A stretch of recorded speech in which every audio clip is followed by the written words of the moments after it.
Usuarios de Reddit. ¿Qué es lo más cerca que ha estado de la muerte? Me resbalé en una colina empinada con 100 libras de cable alrededor de mi cuello-pecho. Un extremo quedó atrapado entre unas rocas y el cable empezó a tensarse a mi alrededor, mientras me deslizaba colina abajo hacia el barranco de un río. No pude agarrarme a nada y vi que el borde del barranco se acercaba rápidamente. Afortunadamente, el cable dejó de tensarse antes de llegar a mi garganta y eso acabó salvándome de caer al precipicio.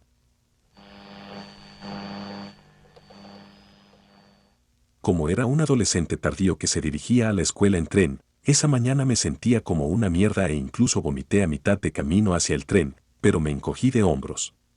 Mientras estaba de pie en el andén, esperando el tren, esperaba que mejorara una vez que me sentara en el tren. Un par de minutos más tarde, cuando llegó el tren, esperé a que se detuviera y caminé hacia él. Parpadeo y de repente estoy de espaldas en el andén con un círculo de gente a mi alrededor y un agente de policía preguntándome si puedo decirle qué día de la semana es. Resulta que me había desmayado caminando hacia el tren y me había caído en la vía, detrás del tren. Un transeúnte me sacó de nuevo al andén. Si me hubiera colocado cerca de las vías unos segundos antes, como hago normalmente, habría caído delante del tren. En lugar de eso, me llevé una leve conmoción cerebral y una cicatriz en la barbilla por la caída.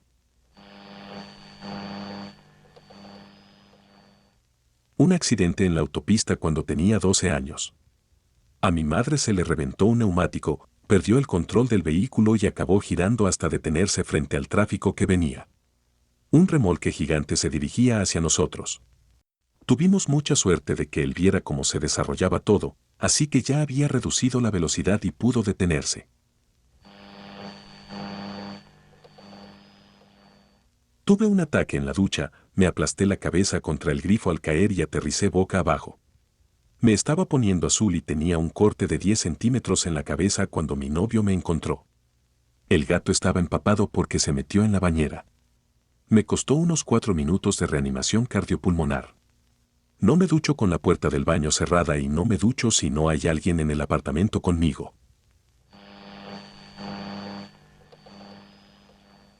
Hace un par de años conseguí contraer la legionelosis. Un 25% de mortalidad, incluso con tratamiento. Pasé una semana en el hospital y otra durmiendo en casa. No pude comer durante la mayor parte del tiempo, la bacteria estaba en mi pulmón izquierdo y en el estómago. Edith, no me enteré de lo que era hasta 1 o 2 semanas después, cuando el departamento de salud me llamó para preguntarme. Hasta ese momento, solo me habían dicho que era una neumonía. Perdón por la pregunta tan cruda, pero ¿cómo fue en comparación con algo como un resfriado normal? Nunca he estado gravemente enfermo, solo gravemente herido, así que tengo curiosidad por saber cómo se compara la experiencia.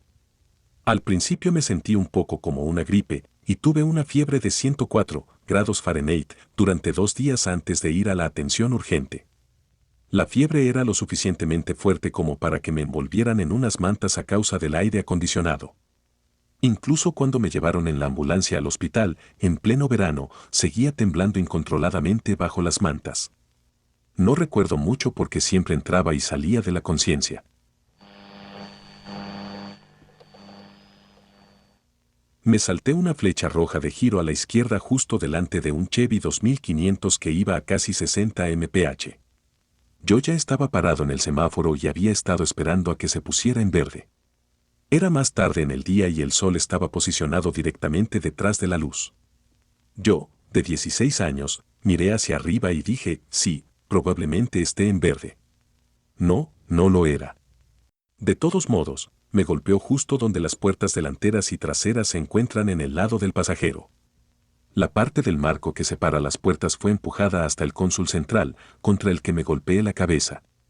Solo recuerdo que me desperté aturdido y con mucha sangre en el lado derecho de la cara. Los médicos me mostraron un escáner y dijeron que varios fragmentos de mi cráneo estaban a un grosor de papel de entrar en mi cerebro. La peor, parte es que se suponía que iba a llevar a mi hermana conmigo. Se estaba tomando su tiempo en casa, así que me fui sin ella.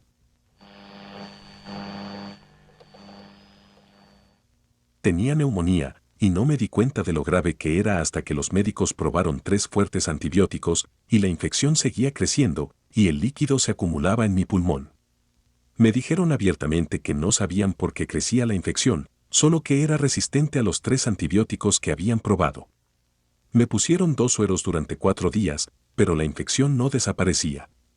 Cada vez me costaba más respirar y era imposible tumbarme de espaldas por el dolor que sentía en el pulmón derecho. Al final, la infección empezó a reducirse por sí sola, pero fue muy aterrador.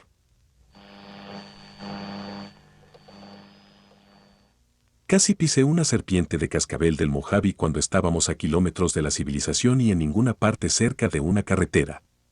Yo era un niño en ese momento y era antes de que todo el mundo llevara teléfonos móviles, así que si me hubiera mordido habría estado en serios problemas. Es una de las serpientes más mortíferas de América. La serpiente estaba anidada en unas grandes rocas que hacían un pequeño agujero en el suelo.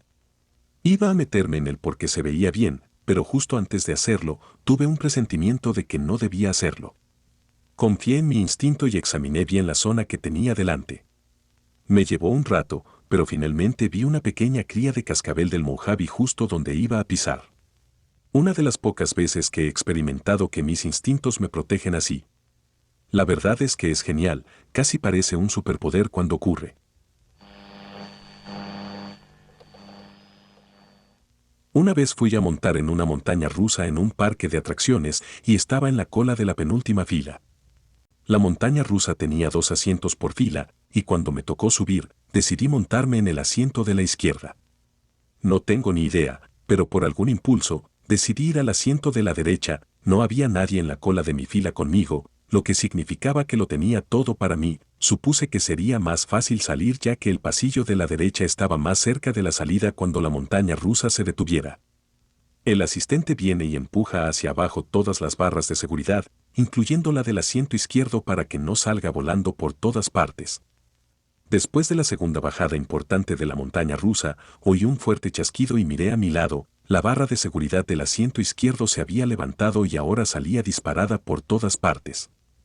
No me di cuenta de la gravedad del asunto cuando era un niño. A día de hoy me pregunto si estaría aquí si no hubiera elegido el asiento correcto por un poco de pereza.